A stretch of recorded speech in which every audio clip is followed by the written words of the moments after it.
කොට ඊළඟ ගැලපිල්ලේ ළමයි 2019 3/28 දින ණය ගැතියෙකුගෙන් ලද 20000ක චෙක් පතක් බැංකුව විසින් 2019 3/31 දින අගුරු කර ඇති බව 2019 4/3 ලද බැංකු ප්‍රකාශනයෙන් හෙළිදරව් විය.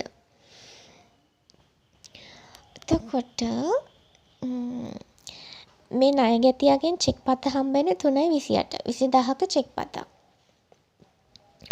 ඒක 3/31 දින අගුරු කරලා තියෙනවා. එතකොට අපි මේක ගිණුම් කරන සමීකරණයට ඇතුළත් කරනවා. මෙතන අපේ ලාභය නිවැරදි කිරීමට යන්නේ නැහැ මේ ගැලපිල්ල. මොකද ආදායමටවත් වියදමටවත් මේක ඇතුළත් වෙන්නේ නැහැ. එහෙනම් අපේ ගෙටුම්පත් ලාභයට මේ ගැලපිල්ලෙන් බලපෑමක් සිද්ධ වෙලා නැහැ. එතකොට මේක අපි සටහන් කරන්න ඕනේ. ගිණුම් කරන සමීකරණ ගානේ සමීකරණයට මෙන්න මේ සමීකරණයට විතරයි මෙන්න මේ ගැලපිල්ල සටහන් කරන්න ඕනේ. ජර්නල් සටහන් ඉල්ලන්නෙත් නැහැ මේ ගැලපිල්ලට. එහෙනම් අපි මේක සමීකරණ විතරක් සටහන් කරනවා. දැන් අපේ අගුරු චෙක් පතක්නේ. එතකොට අපි යන් ආයෙ ගැලපිල්ලට 20000ක චෙක් පත අගුරු කරලා තියෙනවා. ඉතින් මේ අගුරු සටහන තමයි අපි සටහන් කරන්න ඕනේ. ණය ගැතියෙකුගෙන් මේක ලැබුණේ 3/28. ඒක අපි සටහන් කරලා තියෙන්නේ. කොහොමද? චෙක් පතක් ණය ගැතියෙකුගෙන් ලැබෙනකොට අපි සටහන් කරන්නේ ණය ගැතියගෙන් 20000 අඩු කරලා මුදල් වලට වැඩි වෙන මුදල් වල යටතේ ධන විදිහට 20000ක් එකතු කරලා තියෙන්නේ. මේක අගරු වුණාම අපි මේක සටහන් කරන්න ඕනේ මේකේ අනිත් පැත්තට. ඒ කියන්නේ ණය ගැතිය ආපහු හිටපු තත්ත්වයටපත් වෙනවා. ඒ කියන්නේ 20කින් වැඩි වෙනවා. මේ චෙක් පත අගරු වෙන නිසා අපේ චෙක් මුදල් නැවත 20කින් අඩු වෙනවා. නැවත ණය ගැතිභාවය පිහිටුවනවා. ඊට අපිට මේ අගරු චෙක් පත නැවත ණය ගැතියගෙන් අගුරු වෙන්නේ නැති විදිහට චෙක් පතක් ගත්තාම අපිට ආපහු අඩු කරලා ඒ සටහන නිවැරදිව තබන්න පුළුවන්. නමුත් අපිට දැනට මේක අගුරු චෙක් වෙලා තියෙන අගුරු චෙක් එකක් විදිහට තමයි තියෙන්නේ. ඉතින් අපිට තියෙන මේකේ අගුරු චෙක් සටහන් කරන්න විතරයි. එතකොට හරි ලේසි. දැන් අපි මේකේ ණය ගැතිය 20ක් අඩු කරලානේ මේ 820 ඇවිල්ලා තියෙන්නේ. එහෙනම් අපි මේ ණය ගැතිභාවය නැවත පිහිටවනවා. එතකොට ණය ගැතිය නැවත 20කින් වැඩි වෙනවා. මුදල් අපේ කලින් සටහනේ ණය ගැතියගෙන් චෙක් පත ලැබෙනකොට එකතු කරලා තමයි මේ 610 ඇවිල්ලා තියෙන්නේ. එහෙනම් අපි නැවත මේ මුදල් වලින් මේක අඩු කරනවා 20000. එතකොට ණය ගැතියගෙන් චෙක් පතක් ලැබිලා නැහැ. නැති වුණාම තියෙන සටහන තමයි මේ. නැති වුණ අගයට මේක නැවත සමාන වෙනවා. එතකොට අගුරු සටහන් කරනකොට මේකේ අනිත් පැත්ත තමයි අපි සටහන් කරන්නේ. කියන්නේ ණය ගැතියෙකුගේ මුදල් ලැබෙන එකේ අනිත් පැත්ත තමයි අගුරු චෙක් එකක් විදිහට ලැබෙනකොට ඒක සටහන වෙන්නේ. දැන් ණය ගැතියගෙන් මේ චෙක් එක ලැබෙනකොට අපි සටහන් කරන්නේ වෙළඳ ලැබිය යුතු දෑ වලින් අඩු කරලා මුදල් වලින් එකතු කරලා. දැන් මේක අගුරු වෙනකොට අපි සටහන් කරන්නේ ණය ගැතිය නැවත ණය ගැතියෙක් විදිහට පිහිටවනවා. එතකොට 20ක් එකතු වෙනවා. මුදල් අපිට බැංකුවේ තැන්පත් කරන්න දිහා නැහැ. මොකද මේක අගුරු වෙලා නිසා. ඒ නිසා අපි මුදල් වලින් මේක අඩු කරනවා. රිවර්ස් එකට තමයි මේක යන්නේ. මේක කෙටුම්පත් ලාභයට යන්නේ නැහැ. මොකද ආදායමක් හෝ වියදමක් හෝ නොවන නිසා අපේ ලාභයට බලපෑමක් කරන්නේ නැහැ. ජර්නල් සටහනුත් ඉල්ලන්නේ නැහැ. එහෙනම් අපිට ඊළඟ ගැලපිල්ලට යන්න පුළුවන්.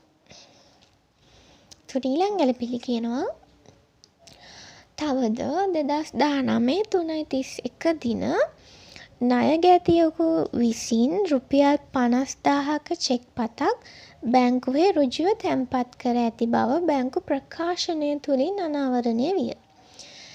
මේ කියන ණය ගැතියා ව්‍යාපාරයට ඇවිල්ලා චෙක් පත දෙන්නේ නැතුව එයා කෙලිම බැංකුවට ගිහින් ව්‍යාපාරයේ තියෙන account එකට මේ චෙක් එක තැන්පත් කරලා තියෙනවා. ඉතින් මේ චෙක් එක මේ ණය ගැතිය තැන්පත් කරලා තියෙනවා කියලා අනාවරණය කරගන්න පුළුවන් උනේ බැංකු ප්‍රකාශය ව්‍යාපාරයට හම්බ වුණාම. කෙටුම්පත් මූල්‍ය ප්‍රකාශ පිළියෙල කිරීමේදී මෙම මුදල අය කරගත නොහැකි වටිනාකමක් ලෙස කපා හැර තිබුණි.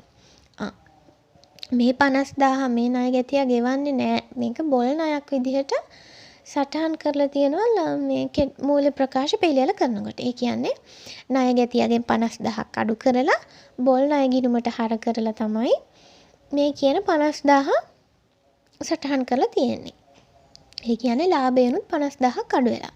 නමුත් ඇත්තටම වෙලා තියෙන මේ ණය ගැතියා ව්‍යාපාරයට චෙක් එක දෙන්නේ නැතුව එයා කෙලින්ම බැංකුවට චෙක් එක තැන්පත් කරලා තියෙනවා. බැංකුවෙන් ප්‍රකාශනය වෙනකොට තමයි දැනගත්තේ ව්‍යාපාරය මෙයා මේ මුදල් ගෙවලා තියෙන්නේ. අපි මෙයා බොල් ණයක් විදියට කපලා තියෙන්නේ කියලා. එතකොට අපි මේක නිවැරදිව සටහන් කරන්න ඕනේ. ඒ කියන්නේ ණය ගැතිය කොහොමත් අඩු කරලානේ තියෙන බොල් ණය කපනකොට. එතකොට නැවත අඩු කිරීමක් අවශ්‍ය වෙන්නේ නැහැ. එතකොට අපි කරන්න ඕනේ ලාභය අඩු වෙලා තියෙන බොල් ණයක් විදියට. එතකොට මේකේ ලාභයට බලපෑමක් සිදු වෙන්නේ නැහැ. එහෙනම් අපි නැවත ලාභය වැඩි කරන්න ඕනේ 50000කින්. බොල් ණය වෙලා නැහැනේ. බොල් ණය විදියට අපි මේක වියදමක් විදියට ලාභයෙන් අඩු කරලා තියෙන බොල් ණයක් වෙලා නැහැ. එහෙනම් මේක අපි නැවත එකතු කරන්න ඕනේ ලාභයට.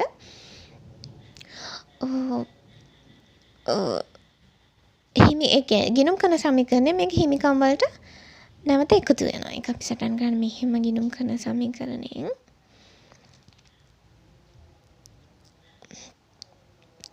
මුදල් ලැබෙන්නේ ණය ගැතියගෙන්. ඒ හින්දා අපි 50 එකතු කරනවා. හිමිකම් යටතේ හිමිකම් වලින් නිරූපණය කරනවානේ ආදායම වියදමයි. ඒ හින්දා බොල් ණය වියදමක් විදියට කපා හැරලා තියෙන ඒක නැවත එකතු වෙන්න ඕනේ. ඒ හින්දා 50කින් එකතු කරනවා.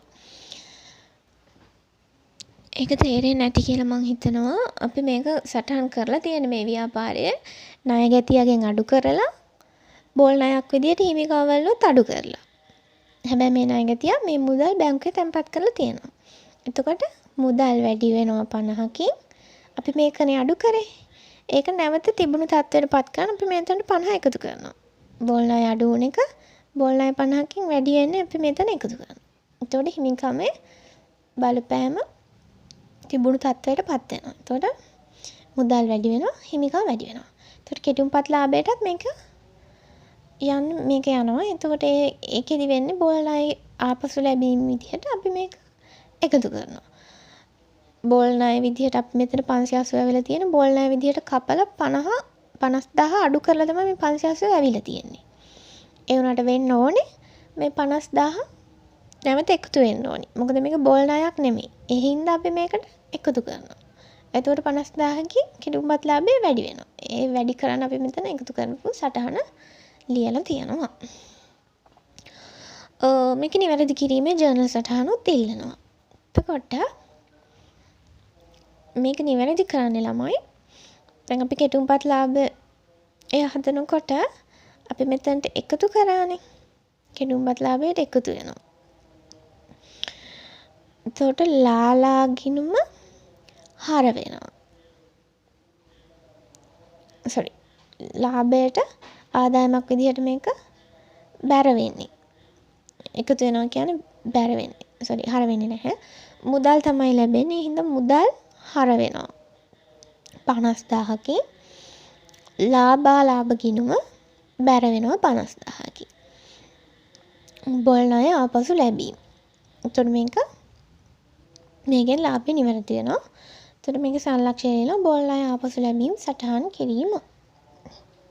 මුදල් හර වෙලා ලාභ ගිණුම බැර වෙනවා. අපේ ආදායම වැඩි වෙනවා. ඒ හින්දා තමයි අපි මේ කෙටුම්පත් ලාභයටත් මේක එකතු කරේ. මොකද අපි මේක අඩු කරලා තියෙන වියදමක් විදියට. මේක වියදමක් නෙමෙයි. ඒ හින්දා අපි මේක නැවත එකතු කරනවා. එතකොට ලාභය වැඩි වෙනවා.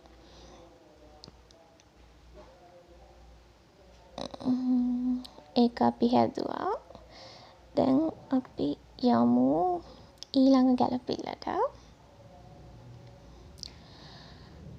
අන්තිම ගැළපිල්ල ව්‍යාපාරයේ විසින් ගෙවූ අයිතිකරුගේ දරුවෙකුගේ විභාග ගාස්තු 2000ක් බැංකු ප්‍රකාශනයෙන් හෙළිදරව් විය. මෙයා ගෙවලා තියෙන අයිතිකරු දරුවගේ විභාග ගාස්තු 2000ක්. ඒ කියන්නේ මේක ගැනිලි. ඒක ගිණුම් පොත්වල සටහන් කරලා නැහැ. බැංකු ප්‍රකාශනයෙන් තමයි හෙළුනේ. බැංක් ස්ටේට්මන්ට් එක ව්‍යාපාරයට හම්බ වෙනකොට දැනගන්න ලැබෙනවා 2000ක චෙක් එකක්. එතකොට මේකේ අයිතිකරුගේ ගැනිලි. ගැනිලි අපි සටහන් කරන්නේ මේ විදියට. මුදල් අඩු වෙනවා 2000කින්. හිමිකමුත් අයිතිකරුගේ අඩු වෙනවා 2000කින්. එතකොට මේ විදිහට තමයි ඒක ගිණුම් ගන්න සමීකරණයට ඇතුළත් කරන්නේ. එතකොට ගැනිලි ශුද්ධ ලාභයට බලපෑමක් කරන්නේ නැහනේ. එහෙනම් අපි කෙටුම්පත් ලාභයට මේක ඇතුළත් කරන්නේ නැහැ. නමුත් මේකේ ජර්නල් සටහන අපෙන් ඉල්ලනවා. සාමාන්‍යයෙන් ගැනිලි කරාම අපි කොහොමද සටහන් ගන්නේ? ගැනිලි ගිණුම හර ගත්තේ මොනවාද? මුදල් ගිණුම අඩු වෙනවා. මුදල් කියන වත්කමක් අඩු වීම බැර. එහෙනම් මුදල් ගිණුම බැර. ඒ විදිහට අපි සටහන් කළා සංලක්ෂය ලියනවා. අයිතිකරුගේ ගැනිලි සටහන් කිරීම කියන විදිහට. එතකොට ගැනිලි ගිණුම හර 2000යි, මුදල් ගිණුම බැර 2000යි, සංලක්ෂය අයිතිකරුගේ ගැනිලි සටහන් කිරීම. ඉතින් මේ විදිහට තමයි ජර්නල් සටහන් එන්නේ. ඉතින් මේකේ ඔයාලගේ ලකුණු ලැබෙන විදිහ ගැන මම කිව්වොත් මේ ගිණුම් කරන සමීකරණ ගානේ මෙන්න මේ පළවෙනි ගැලපෙල්ලට ඔයාලට හම්බ වෙනවා ළමයි ලකුණු එකක් හම්බ වෙනවා. දෙවෙනි ගැලපෙල්ලටත් ලකුණු එකයි. තුන්වෙනි ගැලපෙල්ලටත් ලකුණු එකක් හම්බ වෙනවා. හතරවෙනි ගැලපෙල්ලටත් ලකුණු එකක් හම්බ වෙනවා. පස්වෙනි ගැලපෙල්ලට හම්බ වෙනවා ලකුණු 3ක්. මෙතන අපි තැන් 3ක සටහන් කරනවානේ. එහෙනම් මෙතන ලකුණු 3ක් හම්බ වෙනවා. මෙන්න මේ 6 වෙනි එකට හම්බ වෙනවා ලකුණු 2ක්. නැවත මෙතනට හම්බ වෙනවා ලකුණු 3ක්. මෙතන ලකුණු 1ක් හම්බ වෙනවා. මෙතන ලකුණු 2ක් හම්බ වෙනවා. අන්තිම ගැලපෙල්ලට ලකුණු 1ක් හම්බ වෙනවා. ඒ වගේ මේ වගේ එකතුවක් අපි සටහන් කරනවා. මේ එකතුවේ නිවැරදි මේකයි හරිනම් ලකුණු එකක් හම්බ වෙනවා. මේකයි හරිනම් ලකුණු එකක් හම්බ වෙනවා. මේකයි හරිනම් ලකුණු එකක් හම්බ වෙනවා. ඒ විදිහට මේ එකතු කිරීම හරියනකොට ලකුණු 4ක් හම්බ වෙනවා. ඒ විදිහට තමයි ඔයාලගේ මේ සමීකරණ ගානේ ලකුණු 20 හම්බ වෙන්නේ. ඒ මම කතා කරේ සමීකරණ ගාන. එතකොට ලාභය නිවැරදි කිරීමේ ගානේදී දැන් අපි මෙතන 580යි මේකේ එකතු අපි මෙතනට ගන්නවා 290යි. ඊට පස්සේ 580න් 290ක් එකතු කරලා මෙතන අඩු වෙන්න ඕනි ගාන ගන්නවා 625යි. ඉතින් මෙතන එකතු 870ක් එනවා. මේකෙන් අඩු කරපුවාම නිවැරදි ශුද්ධ ලාභය 245ක් එනවා. ඉතින් මෙන්න මේ 245ක් ශුද්ධ ලාභය වෙනකොට මෙතනට ලකුණු 1ක් හම්බ වෙනවා. ඒ වගේම මෙතන මේ 200 දානට ලකුණු 1ක් හම්බ වෙනවා. මෙතන 40ට ලකුණු 1ක් හම්බ වෙනවා. මෙතනට ලකුණු 1ක් හම්බ වෙනවා. මෙතනට ලකුණු 1ක් හම්බ වෙනවා. මෙතනට ලකුණු 1ක් හම්බ වෙනවා. මෙතනට එකක් හම්බ වෙනවා. මෙතනටත් එකක් හම්බ වෙනවා. එතකොට මේ කෙටුම්පත් ලාභය නිවැරදි කිරීමේ ප්‍රකාශනය ඔයාලා හදනකොට ලකුණු 8ක්ම හම්බ වෙනවා. එතකොට අපි පොදු ජර්නලය බලන්න. එතකොට මේකේ මේ හර සටහනට එක ලකුණක් පෙර සටහනට එක ලකුණක් හම්බ වෙනවා. එතකොට මේකෙත් මෙතනට එකයි මෙතනට එකයි. මේකෙත් එහෙම මේ ගැලපිල්ලෙත් මේ දෙකට ලකුණු එක හම්බ වෙනවා. මෙතනටත් ලකුණු එකක් හම්බ වෙනවා. මේ සංලක්ෂණ හතරම ලියනකොට ඔයාලට තව ලකුණු දෙකක් හම්බ වෙනවා. එතකොට මේ මුළු ගානටම ඔයාලට හම්බ වෙන ලකුණු 12ක්. ඉතින් මෙතන 12යි ලාභය නිවැරදි කිරීමේ 8යි 20යි. එතකොට සමීකරණ ගානට එතන හදනවට ලකුණු 20යි. එහෙම තමයි ලකුණු 40 හම්බ වෙන්නේ. ඉතින් මේක ගොඩාක් ලේසි ගානක්. මේ ගාන අනිවාර්යයෙන්ම තෝරගන්න. මොකද ලකුණු ගන්න තියෙන ලේසිම ගානක්. ලකුණු 40ක්ම හම්බ වෙනවා මේ ගානට. ඉතින් මම හිතනවා දැන් ඔයාලට මේ ගාන පැහැදිලිව තේරුම් ගන්න ඇති කියලා. ඒ අපි හද 2019 A-Level වලට ආපු ගිණුම් කරන සමීකරණ ගාන. මම ඊළඟ වීඩියෝ එකකින් හදන්න බලාපොරොත්තු වෙනවා 2020 A-Level වලට ආපු ගිණුම් කරන සමීකරණ ගාන කොහොමද හදන්නේ කියලා. ඉතින් මේ හදපු ගාන මොන හරි ප්‍රශ්න තියෙනවා නම් ඔයාලට පුළුවන් කමෙන්ට් එකකින් ප්‍රශ්න ඉදිරිපත් කරන්න. මම එයාට රිප්ලයි කරන්නම්. ඉතින් අලුත් වීඩියෝ එක එනකම් මගේ channel එකට subscribe කරලා තියාගන්න.